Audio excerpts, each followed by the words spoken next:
Hi friends, today I'm reading The Littlest Bunny in Philadelphia, an Easter adventure written by Lily Jacobs and illustrated by Robert Dunn. Not long ago in a land you might know lived a girl named May and a boy named Joe. They had moved to Philadelphia and longed to explore, make new friends, have adventures, and many things more. On the day before Easter, they rode into town. They went to the pet store and looked all around. There in front was a pen full of bunnies. The small ones were cute and the big ones were funny. They played with the bunnies and thought for a bit, and they agreed on the most perfect fit. The littlest bunny with the sweetest small hop. He's ours, May announced. Let's call him Flop. So Flop joined the family that sunny spring day. The littlest bunny was now home to stay. They played with the bunny until it was late, then settled Flop into his cozy, snug crate. But Flop had no time now to close his own eyes. He was preparing an Easter surprise. He was quite little, that much was true, but tonight our dear Flop had a big job to do. For he had a secret he hadn't let show. He was the Easter bunny, and he had to go. A magical wind gave his whiskers a tickle, his nose how it twitched, his ears how it wiggled. Soon Flop was quite different than before, and he couldn't wait, not for a moment more.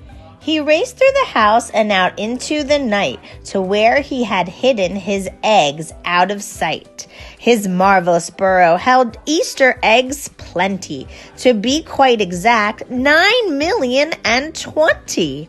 He packed up the eggs. He looked at the map. He fastened his goggles and his red flying cap. Then Flop hopped right into his hot air balloon, and soon he was soaring as high as the moon. As he watched his first stop grow nearer and nearer, his Philadelphia mission became even clearer. First, Flop balanced eggs on a tall building top. Then he went to the park, spreading eggs as he hopped. And then he dashed off for an Easter home run. Then quietly hid chocolate eggs, one by one. And now you'll start seeing eggs in the book that are numbered 1 to 20. With big bounces here and giant jumps there, Flop hid Philadelphia's eggs everywhere.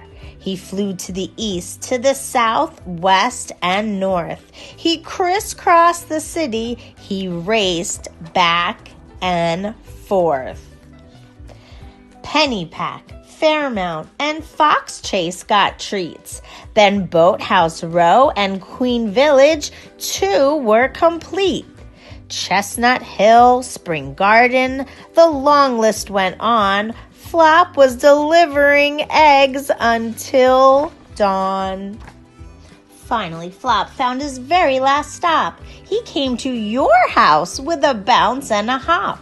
And there he delivered his Easter surprises, so many eggs of all shapes and sizes. And when he was done, he stopped for a rest. Yes, surely this Easter was one of his best. The morning sun rose on that bright Easter day. It was time to wake up for Joe and for May.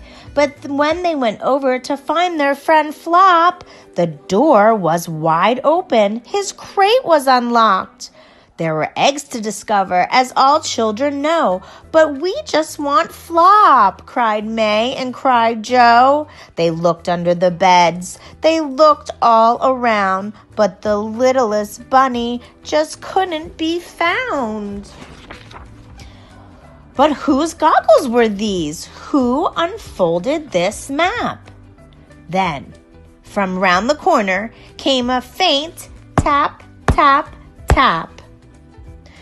They rushed and they stumbled, and it had to be him.